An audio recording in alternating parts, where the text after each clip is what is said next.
네, 천당과 지옥 사이, 이러한 글들이 지금 방금 저 화면으로 제가 좀 봤는데, 오라클에 관련된 이야기인 것 같습니다. 자, 그 외에 지금 AI에 대해서 AI 현 주소가 지금 어느 정도가 되고 있는가, 또 앞으로 금리 인하에 대해서는 또 시장에서 어떻게 바라보고 있는가, 자, 이런 부분을 우리가 하나씩 짚어 나갈 텐데요. 자, 오늘 이 이야기 이어 나가 주실 디멘전 투자자분의 송재경 대표님과 함께 이야기 이어가도록 하겠습니다. 안녕하세요, 대표님. 안녕하세요. 예. 자, 일단 지난주죠. 지난주 금요일 시장 자체가 워낙 변동성이 좀 크다 보니까 저희가 지수, 특히나 S&P 기준으로 보게 되면 정말 밑꼬리를 크게 달고 또 올라오는 모습을 좀 봤는데, 네. 이거를 우리 개인 투자자분들 어떻게 또 대응해야 하실지도 모르겠고, 이러한 기술적 지표 또는 AI에 대한 믿음은 있지만, 지금은 일부 좀 쉬어가는 구간인가, 또 지수를 보게 되면 또 그렇지도 않은 상황이니까 정말 이게 대응하기가 너무 힘든 것 같아요. 맞습니다. 예. 그 지난번 금요일 시장은 대표님께서는 또 어떻게 좀 보셨습니까, 그때는? 이게 그러니까 과거에 중국의 무슨 춘추전국, 백가쟁명 그래갖고 지금 AI 또는 시장 고점 논란, AI 버블 하여튼 만인의 투쟁, 이런 상황인 것 같습니다. 그래서 그 얘기가 결국은 시장의 변동성이 클 수밖에 없는. 그래서 사실 근데 이런 변동성 잘 생각해 보시면 10월부터 하루 일일 변동성이 컸죠.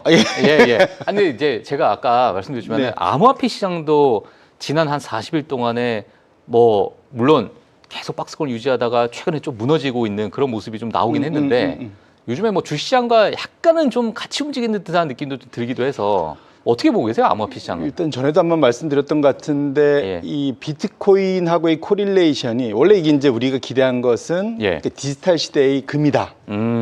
디지털 골드. 트럼프 행정부의 약간의 심볼 같은 느낌이 좀 들기도 하잖아요. 네, 그리고 그러니까 이제 그 소위 이제 올드 패션들이나 진짜 실물 금사지. 이게 이제 소위 그러니까 MZ 세대들은 앞으로 미래에는 투자를 그 금 대신에 그 비트코인으로 갖고 있다. 이제 사실 이런 생각에 많이 회자됐었잖아요. 그런데 실제로는 그 비트코인하고의 코릴레이션이 제일 높은 건 나스닥 100이고요. 나스닥. 그러니까 결국은 나스닥 100이 어찌 보면 위험 자산의 선봉이지 않습니까? 그렇죠. QQQ. 우리나라 투자자들도 우리 서학개미들 너무 좋아하시는. 한편에서는 나스닥은 신이다. 이렇게 말씀하세요. 그러니까요. 사실은 그거보다 더 볼러티리티가 높은 게 사실은 비트코인이기 때문에 최근 들어서 다들 좀 미국에서도 좀 걱정하는 게 그 코릴레이션이 높은데 비트코인 이렇게 많이 빠졌는데 나스닥은 별로 안 빠졌잖아요. 맞아요. 사실은 그래서 지금 상황에서는 둘 중에 하나죠. 비트코인이 다시 회복을 하든가 아니면 나스닥이 어느 정도 그거에 맞춰서 조정을 받든지 둘 중에 하나가 양당 간에 사단이 나지 않을까라는 걱정들을 좀 하고 있습니다. 요맘때 또 이제 소위 AI 버블론 이런 거 오라클 무슨 CDS 평상시에 우리 듣지 않는 얘기들이 마구마구 쏟아 나오니까 그러니까 당연히 마음이 싱숭생숭 이러면서 사실은 갈 수밖에 없는 상황이고 사실 그런 측면에서 최근 올해 들어와서 정말 천당과 지옥을 간 것이 아까 말씀드린 대로 대표적인 게 이제 오라클이고 오라클 투자자들 입장에서는 정말 기분 좋고 그 와중에 이제 뒤늦게 들어가신 분들은 지금 이 마이너스를 어떻게 회복하지 먼저 이러고 계실 거고 고민이 좀 많은 상황인 것만은 분명할 거다 말씀드립니다. 지금 저도 이제 시장을 좀 바라보면 어찌 보면 많은 빅테크 기업들이나 또는 AI의 핵심 플레이어로서 좀 시장에서는 관심 받았었던 그러한 종목들의 실적 발표를 보게 되면 사실 실적도 실적이지만 가이던스가 대부분 다 너무나도 좋게 나왔었거든요. 근데 그 좋게 나왔었던 가이던스에도 불구하고 시장 자체가 여전히 AI에 대한 약간은 좀 의심이라고 할까요? 또는 좀 과도한 부채에 따른 우려. 이게 이제 과거에 닷컴 버블부터 해서 너무나도 학습 효과가 잘 돼 있다 보니까 그런 흐름이 좀 있는 것 같은데 이번 주에 있는 엔비디아 실적 발표에 혹시나 어떻게 좀 전망을 하시는지. 일단 숫자가 이상하게 나올 가능성은 제로죠, 사실은. 당연히 좋게 나올 수밖에 없고 이제 문제는 이제 시장이 이제는 그 웬만한 걸 들어서는 좀 자극이 안 되는 맞아요. 엄청나게 더 강한 자극이 와야만 이게 이제 막 아드레날린이 막 엔돌핀이 도파민이 막 샘솟는. 그래서 이제 이게 점점점 강도가 높아져야 되는. 그러니까 아마도 엔비디아 입장에서도 그쪽 IR 팀이나 젠슨왕 입장에서도 내가 더 이상 뭘 해주지 이런 고민도 분명히 있을 것 같아요. 자기는 되게 최고의 성적을 내고 있는데도 뭘 더 원하는 거야. 근데 이제 이게 이제 우리가 기본적으로 주식시장은 이게 그렇지만 이게 뭐냐면 이게 이게 2차가 아니라 이게 변화율의 함수잖아요. 이게 뭐냐면 항상 더 나은 변화율. 그렇죠. 이거를 요구하기 때문에 그러면 사실은 익스포넨셜하게 사실은 뭐든지 이익이든 매출이든 익스포넨셜. 지금 근데 일반적으로는 이런 것을 영원히 낼 수는 없지 않습니까? 그렇죠. 통상은 이거잖아요. 이게 왜냐면 사이즈도 커지고 뭐 이러면 지금 전 세계에서 5조 달러 하는 웬만한 그 한 국가의 그 사이즈 GDP만 하는 걸 갖고 있는 엔비디아인데 여기서 얼마나 더 커지길 바래. 근데 사람 욕심이 끝이 없죠. 뭐 그래서 사실 여기서 또 많은 지금 우리가 이제까지 3년간 봤던 엔비디아의 상승률을 보려면 그만큼 이익의 증가율이 그렇게 뭐 지금 계속 더블 해왔으니까 그걸 기대하는데 사실상 그것이 충족되지 오히려 못했을 때 그러니까 증가율이 사실은 다른 거에 비하면 되게 높은데도 그러니까 성장을 너무나도 정말 가파르게 하고 있지만 그 성장률에 대해서 이제 약간의 둔화가 되면 과거보다는 좀 성장률이 둔화가 된 거 아니냐 이런 것들이 우려로 나올 수 있을 맞습니다. 왜냐하면 주가는 다 당겨서 당겨서 이제 반영을 하는 거니까 지금 웬만한 상승 증가율 갖고는 만족을 못 하게 되는 거죠. 그래서 사실은 아까 말씀주셨지만 피터 티린이 뭐 이런 쪽에서의 얘기들이 그러면 이제 앞으로 그러니까 뭘까 상승을 하긴 할 텐데 왜냐면 엔비디아보다 성과를 더 잘 낼 이익 측면에서 더 잘 낼 소위 캐시 머신이잖아요, 사실은. 그럼에도 불구하고 지금 주가 측면에서는 저도 개인적으로 보니까 최근에 한 10월, 11월 특히 11월 들어와서 이 흐름을 보면 기대 수준은 조금 낮추면서 보는 것이 정신 건강에 좋겠다. 정신 건강까지. 알겠습니다. 자, 그래서 일단 뭐 이번 주 실적 발표가 나오게 되면 또 시장에서는 다양한 또 해석이 나올 수 있기 때문에 그 부분은 한번 저희가 기다려 보면 좋을 것 같고요. 자, 오늘 사실 이야기 좀 이어나갈 게 뭐냐면 AI 주가에 대해서 일부 많은 기업들이 약간 차별화를 좀 두고 있다. 결국에는 이 시장 자체에서 AI의 핵심 플레이어가 누구냐, 핵심 주인공이 앞으로 누가 될 것인가, 뭐 이런 기대감이 분명히 있을 것 같은데 지금 어떤 상황입니까? 말씀 주신 대로 우리가 이제 최근 이번 3분기 실적을 지나면서 제가 이제 그때 뭐 메타 걱정도 하고 뭐 이렇게 하면서 알파벳 뭐 이런 얘기를 쭉 했었는데 그거가 잘 정리된 표가 있어서 한눈에 보기에 그래서 이제 제가 이 차트를 갖고 왔고요. 연초 이후에 10월 중순까지 정확히 이제 한 달 전이죠. 그때까지 최고의 히어로는 AI 시장에서는 뭐 알파벳 메타 뭐 이런 데가 아니라 역시 오라클이었습니다. 오라클 주가가 한때 연초 대비 100% 더블. 지금 뭐 왼쪽에 이 차트 이 하늘색이거든요. 맨 위에 확 튀어 올랐잖아요. 반면에 나머지는 뭐 성과 뭐 30-40% 나쁘지 않았는데 알파벳 메타 마이크로소프트 성에 차겠습니까? 100% 나는 주가가 있는데 심지어 아마존은 거의 제로였어요. 지금. 그러니까 그만큼 상당히 뭐랄까요 극과 극으로 갈리고 오라클에 대해서는 지금 이렇게 공격적으로 투자를 해야 사람들이 열광하는구나. 그래서 엄청나게 시장은 B2가 늘어났고 또 실제로 채권 투자자들 입장에서도 뭐 다들 어떻게 보면 AI 이 데이터 센터 짓는데 돈 좀 빌려주려고 줄을 서고 그래서 기본적으로 뭐 100억 달러 모은다 그러는데 뭐 300억 달러, 500억 달러 뭐 오버부킹 엄청 나오고 뭐 이런 게 불과 10월 초중순까지 있었습니다. 근데 불과 한 달 사이에 완전히 상황이 바뀌었죠. 이제 그 가장 큰 이유가 이게 이제 사실은 그때 그 기간에 아까 우리가 얘기했던 비트코인 가격이 그게 하락했죠. 쫙 빠졌죠. 그런데 제가 비트코인은 뭐에 대한 일종의 바로미터다, 단기 유동성에 대한 바로미터다 말씀을 드렸고 시장의 레버리지를 내기가 어려워지니까 사람들의 이제 심리가 빠르게 이제 축소해 나가는 식어가고 이제 깡깡하기 시작하는 거죠. 그러니까 돈 빌리기가 너무 쉬우면은 뭐 흥청망청 하는데 그러니까 제가 이제 암호화폐 시장에 대한 뭐 자료나 뭐 차트를 이렇게 딱 보니까. 이게 그냥 뭐 시장이 과거에는 사실상 뭐 암호화폐 시장이다 보니까 변동성이 컸고 과거에 잘 올라가다가 그냥 출렁거릴 때가 한 번씩 있잖아요. 근데 과거에는 그 출렁거림, 그러니까 지금의 출렁거림과 과거의 출렁거림이 비슷한데도 불구하고 그때는 이 여러 가지 어떤 유동성이나 또는 뭐 거래량 자체가 뭐 일부 어느 정도 뭐 적정 수준을 좀 유지를 했는데 최근에는 한 번 출렁거리면 뭐 반대 매매도 그냥 나오고 예 그러다 보니까 뭐 그 거래량 자체나 또는 유동성이 엄청나게 급증해 버리는 뭐 그러한 차트들이 많이 나오더라고요. 그만큼 지금 뭐 50배 뭐 20배, 100배까지도 있는 뭐 그런 레버리지를 많이 또 암호화폐에 들어가 있으니까. 맞습니다. 예. 그리고 또 왕관의 무게가 이제 무거워진 거죠.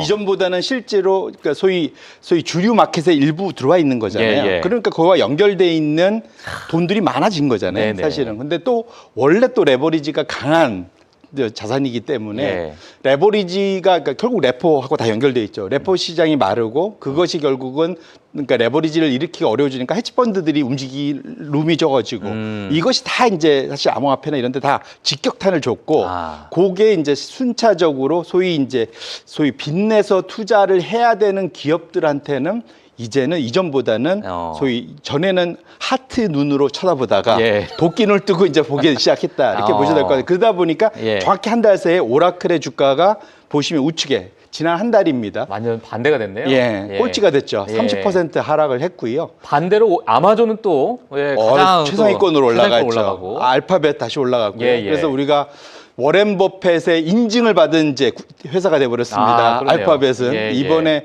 드디어 애플을 이게 이제 저도 이제 워렌 버핏은 원래 아시겠지만 워렌 버핏은 이 초기 얼리 어답터 아니거든요. 잘 끝까지 보고 얘가 진짜로 주류 마켓에서 소위 경제적 해자를 확보했는지 체크를 한 다음에 이제 들어가는 사실 애플도 그래서 애플이 아이폰 처음에 냈을 때 그 소위 말해서 워렌 버핏은 거들떠도 보지 않았어요. 제가 알기로는 한 5년 정도 지나서부터 투자하기 시작했거든요. 예. 그러고도 사실은 충분히 벅셔 해소웨이는 애플로 돈을 충분히 벌었습니다. 맞아요. 근데 이번에 애플을 줄이고 아마존을 샀다는 것은 이제 AI 시대에서도 알파벳이 구글이 소위 경제적 해자를 어느 정도 만들었다는 걸 적어도 워렌 버핏한테는 인정을 받은 거다라고 봐야 될 것 같고요. 결국은 전에도 말씀드렸지만 오픈 AI가 때리고 뭐 그 모든 다양한 기업들이 검색 시장에 들어와서 그 구글의 시장을 넘봤지만 이번 여름을 전후해서 연초 이후에 빠지던 검색 점유율이 다시 되살아나면서 결국은 지금 그 소위 AI 검색 시장에서도 구글의 소위 경제적 해자는 강고히 잘 지켜진다라고 좀 확인을 해야 될 것 같고요. 그런 것이 결국은 벅셔 해소웨이에서 최고로 지금 IT 기업 중에서는 제일 많이 들고 있는 거다 이렇게 보셔도 될 것 같습니다. 알겠습니다. 요즘에 뭐 정말 AI 시대다 보니까 여기저기서 AI 목소리가 깜짝 놀랐습니다. 알겠습니다. 자, 그래서 지금 뭐 워렌 버핏의 알파벳 매수가 가장 어찌 보면 오늘 시장에선 가장 또 관심이 있는 그런 부분이 아닐까 생각이 들고요. 지금 프리마켓에서 뭐 많은 종목들이 좀 튀어오르고 있다 보니까 오늘 같은 경우에는 조금 기대감이 좀 많은 것 같습니다. 자, 근데 우리가 하나 좀 짚어봐야 될 게 뭐냐면 앞으로 금리 인하에 대해서 저도 이거를 딱 보게 되면서 야, 이게 정말 손바닥 뒤집듯이 막 뒤집어지니까 지금 예를 들면 과거 95%, 94%까지 올라갔던 금리 인하에 대한 기대감. 이게 지금 거의 반반이 돼버렸잖아요. 그러니까 뭐 안 할 수도 있다. 그렇죠. 오히려 안 할 수 있다가 유지가 높아졌죠. 오히려 지금 더 높아진 상황. 예. 불과 또 이게 한 달 사이에 급변입니다. 근데 이게 90%가 넘는 것은 제가 과거에 제가 페드워치 툴이나 폴리마켓이나 이런 걸 보게 되면 거의 그 부분 좀 이루어졌던 게 있었는데 이번 12월 거는 이게 완전히 뒤집어져 버렸어요. 네. 그러니까 그만큼 지금 시장 자체가 엄청나게 이제 불확실성이 좀 팽배해졌다 이렇게 우리가 해석할 수밖에 없을 것 같은데 뭐 어떻게 보고 계십니까? 이게 이제 요게 희한하게 이제 이게 거의 브루투스 너마저죠. 이렇게 사실 시장이 흔들릴 때 연준이 좀 도와주면은 좀 마음도 편하고 행복할 텐데 전혀 이거 위안은 안 주고 오히려 뒤통수를 친 듯한 느낌. 원래 이제 사실은 주가는 어찌 보면 10월부터 당연히 그때 10월 금리 인하하고 당연히 12월도 인하한 달을 상정해 놓고 사실은 주가 랠리를 그러니까 뭔가 악재가 나와서 주가가 빠지면 바로 저가 매수 들어와서 바로 올리고 10월 내내 그랬잖아요. 사실은. 맞아요.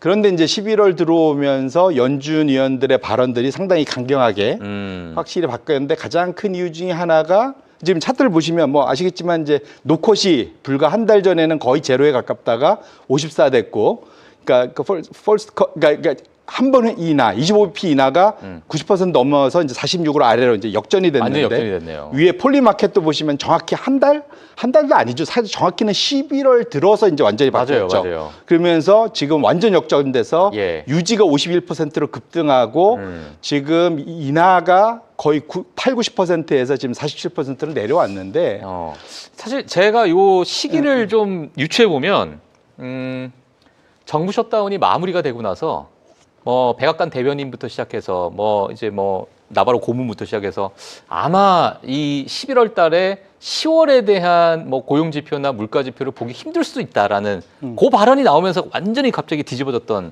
그렇게 저는 좀 기억이 나는데 뭐 여러 가지 어떤 사건 뭐 사건이나 뭐 발언들이 좀 있었잖아요. 네. 뭐 대표님께서는 지금의 이 방향은 뭐라고 좀 보고 계세요?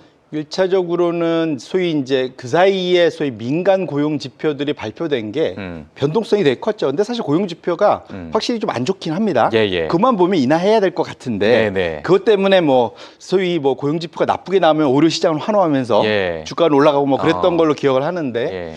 그 실제로 안 좋은 건 맞는 것 같아요. 예. 제가 뭐 지난주에도 그 라스베거스 방문객 때 맞아요, 뭐 맞아요. 보여드리고 예. 실제로 그것만 놓고 보면 오히려 돈을 풀어야 되는 상황인데 이런 것 같아요. 제가 보기에는 연준의 소위 그 매파의 목소리가 커진 가장 큰 이유는 이전에는 이런 거였죠. 사실은 실제로 데이터를 다 확인해 보면 금리를 인하할 이유, 이제 이건 안 좋은 거죠, 뭔가. 금리를 유지할 이유, 또 이전에 사실 인상해야 될 이유, 뭐 이 물가 때문이죠. 그러니까 고용과 물가가 막 서로 믹스, 막 뒤섞여서 나올 때는 보통 이걸 뭐라고 표현들을 했냐면 연준 의원들은 뭐 파월의 말로 하면 일단 소위 이제 우리가 도착 지점에 가까울 땐 속도를 줄여야 된다. 첫 번째. 두 번째로는 안개 속을 운전할 때는 예. 또 천천히 가야 된다. 뭐 이런 식의 얘기를 했습니다. 근데 이번에는 상황이 좀 바뀐 게 10월 달은 지금 우리가 이번 주 목요일 날 발표될 거는 9월 달 수치 고용 지표 나오는 거잖아요. 사실은 예. 어찌 보면 의미 없는 거죠. 예. 사실 10월 달이 구멍이 난 상태에서 그렇죠. 10월 달은 없고 11월 달 수치 그러니까 이게 11월 달 수치도 해지면 12월 초에 나오는 게 아니라 FOMC 12월 달 전에 발표될지 여부가 불분명한. 그러네요. 왜냐면 예. 한 두 주 밀릴 거니까. 예. 이게 무슨 말이냐면 이제는 한참 안에서 아까 그 운전자론으로 따지면 전에는 운전할 때 앞에 안개가 껴 있어서 안 보이니까 살살 가자고 그랬는데 천천히 가자. 일단 유지해 보자. 뭐 이런 건데. 표지판이 없는 거예요, 지금? 아니요. 그 딸이. 계기판이 나간 거예요. 계기판이 나갔다. 그 안에 갑자기 계기판이 번쩍번쩍 하면서 이제 이게 내가 몇 킬로 달린지도 안 보이고 뭐 이런 상황이 된 거죠, 사실은. 예. 브레이크 밟는데 이게 밀리는 것 같고 그렇죠. 뭐 이런 느낌이 사실은 들게 돼버린 거죠. 그러니까 지금 상황은 상당히 뭐랄까 이제 데이터 자체가 없으니까. 아니 근데 무슨 어떤 결정을 하기가 힘들잖아요, 사실상 이 그렇죠. 금리라는 것 자체가. 지금 또 아주 교묘한 상황이잖아요. 예. 이게 물가는 약간 올라가는 것 같고 고용은 나빠지는 것 같고 둘이 좀 믹서돼 있는데 어느 한쪽으로 좀 확정을 짓기 위해서는 좀 뭐랄까 근거를 갖고 얘기를 해야 되는데 예. 왠지 그럴 것 같아 이렇게 얘기할 수는 없잖아요. 그러니까요. 예, 그러다 보니까 거꾸로 사실은 이번에 10월 달 이게 이제 소위 장기간 이 셧다운이 지속된 것이 연준 입장에서는 그러니까 소위 유지를 시킬 수 있는 오히려 빌미를 제공한 셈이 된 원래 그러니까 이게 백악관의 생각과는 오히려 결과론적으로는 따로 가게 된 그런데 반대로 가게 이제 그 사실은 그래서 연준 입장에서도 약간 이번에 유지할 수 있어 우리 두 번에 내렸잖아 라는 얘기할 수 있는 상황이 됐다는 측면에서는 이제 결국은 그것의 짐은 시장이 지게 되는 거죠. 사실은 그렇게 놓고 본다면 지금 12월 초부터 다행스럽게 QT는 종료를 한다 하지만 사실은 지금 상황에서는 일부들은 QE를 시작해야 된다고 할 정도로 단기 유동성 시장이 좀 되살아나지 않는 느낌. 왜냐하면 그건 이제 우리가 비트코인 보면 가격 보면 알 수 있는 거잖아요. 네네. 결국은 시장에 뭔가 소위 말하는 저 밑바닥에 흐르는 유동성이 뭐랄까요, 그러니까 풍성하지 않다라는 느낌. 이것 자체가 적어도 아까 이제 엔비디아의 실적도 실적이지만 시장에서 일정 부분은 소위 윤활유 같은 그런 자금의 흐름이 잘 돌아야 되는데 그것이 삐거덕거리는 것이 꽤 12월 말까지 갈 가능성 이것도 우리가 고민하면서 우리는 투자를 할 필요가 있겠다 이렇게 말씀드립니다. 만약에 뭐 12월 금리 인하에 대해서 일부 뭐 동결의 의견이 더 많다고 하더라도 금리 인하에 버금가는 뭔가 연준의 어떤 정책이나 유동성 정책이 나오게 된다면 그것 또한 뭐 사실 뭐 많은 투자자분들이 금리 인하를 바라보고 뭔가 유동성이 더 돌기를 바라보았던 투자자들이 조금 안도해할 수 있는 그러한 부분도 뭐 있을까요? 뭐 어떻게 좀 보겠어요? 그 심리적인 부분. 그 시나리오는 예. 우리가 신기하네요. 그때도 셧다운 때문에 그랬는데 예. 2018년도 2019년도로 돌아가면 그때는 금리를 올리다가 멈췄다가 다시 사실은 금리를 낮추기 시작은 그 이후고 그 네네. 사이에 네. QT를 하다가 예. QT를 멈추고 갑자기 QE로 확 돌아섰습니다. 예. 그때가 뭐였냐면 레포 금리가 폭등을 한 번 했을 때 예. 연준이 당황해갖고 시장에 자금을 오히려 막 풀어댔거든요. 예. 예. 그러니까 이러면 이게 좋은 얘기인지 모르겠지만 레포 금리가 사실은 폭등을 한번 해주면 예. 그럼 연준이 사실은 또 화들짝 놀라고 아, QE를 할 네. 확률도 왜냐하면 사실은 충분히 있다. 근데 물론 지금 사실 그때와 지금 다른 건 상설 레포 시설이라는 걸 만들어 놔서 네. 언제든지 담보를 맡기고 돈을 빌릴 수 있는 여건은 마련돼 있는데 이걸로 이제 충분한지 여부는 지금 실험을 하고 있는 단계거든요. 그런 단계이기 때문에 예. 이게 전에도 계속 말씀드렸지만 연준도 이 길을 제대로 가본 게 아니라서 예. 사실은 QT를 어떻게 관리해야 될지에 대해서 룰북이 없어요. 사실은 플레이북이 제대로. 그런 측면에서 놓고 본다면 예. 연준도 사실은 장님이 코끼리 만드시 하고 있는 거고 우리도 사실은 어찌 보면 그런 연준의 행동을 우리도 미뤄 짐작하면서 가야 되기 때문에 예. 그런 측면에는 우리도 너무 선제적으로 갔다가는 또 이게 또 대박이 날 수도 있지만 그렇죠. 쪽박이 날 수도 있기 때문에 어떤 결과에 대해서 뭐 과거 우리가 볼 수 있는 없으니까. 아유, 교과서가 없으니까. 연준도 모르고 지금 하는 거라서 그런 측면 그러니까 결국 그 상황을 적어도 우리 투자자분들은 알고 해야 되겠다. 연준은 신이 아닙니다. 그걸 꼭 좀 아시면 좋을 것 같습니다. 알겠습니다. 자, 그러면은 뭐 일단 연준의 어떤 금리 인하 정책에 대해서는 이러한 의견을 좀 주셨는데 최근에 이제 저도 마찬가지로 좀 주목하고 있는 게 뭐냐면 지금까지 AI 시장에 대해서 뭐 당연히 뭐 기술주나 뭐 그 외에 뭐 이미 소비재부터 시작해서 그 일부 빅테크들이 좀 포함되어 있는 섹터들이 잘 갔어요. 근데 약간 조정을 주게 되면서 어찌 보면 시장에서 약간의 그 방어 성격을 좀 갖고 있었던 뭐 헬스케어나 일부 뭐 필수 소비재도 좀 올라가는 모습이 최근에 약간 보였는데 그 중에 도드라졌던 게 헬스케어 섹터입니다. 맞습니다. 예, 그러니까 뭐 최근에 약간의 그 수익률을 봤을 때는 이거 헬스케어 섹터가 과거 S&P 대비해서는 상당히 많이 저평가되어 있었다는 평가가 좀 있었는데 그 부분을 다시 본인의 위치로 좀 올라가는 과정 속에서 수익률이 좀 상대적으로 좋은 것인가 아니면은 뭐 지금 헬스케어 섹터에 많은 수급이 좀 있는 것인가 뭐 많이 궁금해하실 것 같아요. 제가 아마 한 달 반 정도의 전에 이 시장을 좀 뭐랄까 10월달 중순쯤에 말씀드린 것 같아요. 10월 초에. 예. 왜냐하면 시장이 좀 변동성이 커졌을 때 정말 싸져 있는 게 건강관리고 트럼프의 구박과 과시 때문에 예. 하지만 내부자들은 계속 매수하고 있다 세게 그 얘기를 그때 맞아요. 말씀드렸습니다. 예. 그 이후로 상당히 이제 건강관리가 스물스물 사실은 확실히 내부자들이 사니까 뭔가 달라진 거죠. 예. 그러면서 건강관리가 조금씩 올다가 최근에 이제 시장이 변동성이 커지니까 조금 더 각광을 받는 상황이 됐습니다. 그래서 성장주 내의 방어주 뭐 사실은 뭐 그런 성격은 분명 있는 업종이고요. 최근 들어서 많이 보셨겠지만 이 안에서 또 바이오텍 그 대표적으로 그 안에서도 사실은 상당히 변동성이 큰 엄청나게 크죠. 뭐 아니면 도 맞아요. 근데 그게 전고점을 좀 뚫고 올라가고 있어요. 지금. 그래요? 예, 바이오텍. 바이오텍이? 예, 아무도 안 보고 계실 텐데 그 지수가 이미 전고점을 뚫고 올라가고 있습니다. 예. 그만큼 소위 이제 이걸 봤을 때는 일단 시장이 완전히 죽었냐? 그건 아닌 것 같고요. 그러니까 이게. 근데 그 바이오텍 하게 되면 사실 이 금리와도 되게 밀접하게 좀 연관이 돼 있지 않을까요? 맞습니다. 예. 그러니까 그 측면에서는 시장 안에서 아직도 소위 말하는 그러니까 소위 그 호랑이의 마음, 용자의 마음을 갖고 계신 분들이 있는 거죠, 사실은. 예. 근데 또 규모가 사이즈가 작으니까 그쪽으로 올리니까 바로 이제 튀는 속도가 나오긴 한데 어쨌거나 보시면 지난 일주일간의 지금 성과를 보시면 건강관리, 에너지, 소재, 필수소비재 전반적으로는 사실은 시장의 경기 방어적인 성격이 확실히 높은 데들이 필수소비도 마찬가지네요. 네, 요게 이제 쭉 상위권으로 좀 올라가고 우리가 좋아하는 분야, 경기소비, 유틸리티 뭐 이런 쪽들이 사실 요게 AI 쪽에 다 엮여 있는 거죠. 네네. 기술주가 이제 한 중간 정도 딱 보합권이 있는데 확실히 건강관리 쪽에 자금 유입이 지금 뱅크 오브 아메리카 자료에 의하면 확실하게 4주 평균이 지금 그 과거 2020년도 최고치 수준을 지금 뚫으려고 지금 할 만큼 돈이 돌아오고 있다. 그 얘기는 뭐냐면 시장 자체에서 돈이 빠져나간다기보다는 확실하게 그 안에서 소위 이제 순환매가 돌고 있는 순환매가 오면서 그 사이에 못 올랐던데 싼 게 뭐지? 찾으면서 그쪽으로 가고 있다는 측면에서 놓고 보면 그러니까 큰 물줄기에서는 소위 이제 우상향 시장 자체는 좀 저는 아직은 좀 유지되고 있는 거 아니냐. 왜냐하면 혹시라도 이게 변고가 아닐까 봐 걱정하는 거지 않습니까? 소위 이 조정이 조금 세게 나올까 봐 걱정. 왜냐하면 CDS 금리면 신용시장 뭐 이런 것들이 있기 때문에 그런데 어쨌거나 적어도 주식시장의 소위 그 업종 그 로테이션 측면에서 놓고 보면 아직은 시장에 머물러 있는 건 분명하고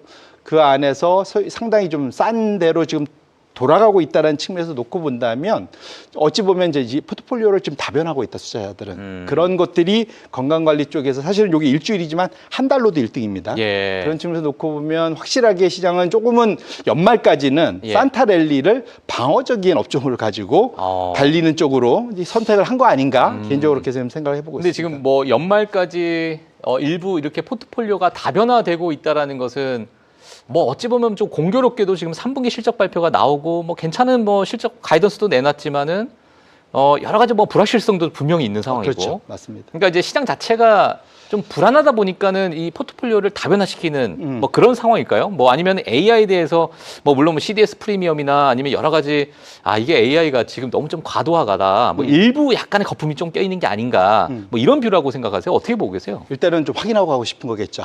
무슨 말이냐면 AI 투자를 할 때 아마존 우리가 아팠던 알파벳, 아마존, 메타, 마이크로소프트가 투자하는 거는 정해져 있잖아요. 사실 시장은 그거를 보고 투자하는 것보다는 그거를 넘어서서 더 크게 확산되는 걸 기대하면서 지금 랠리를 주가를 끌어올려 버렸는데 나머지는 다 사실은 당연히 비투하고 있고 심지어는 우리가 봤던 M4조차도 빚을 내고 있기 시작하잖아요. 그럼 이것이 지속 가능할까?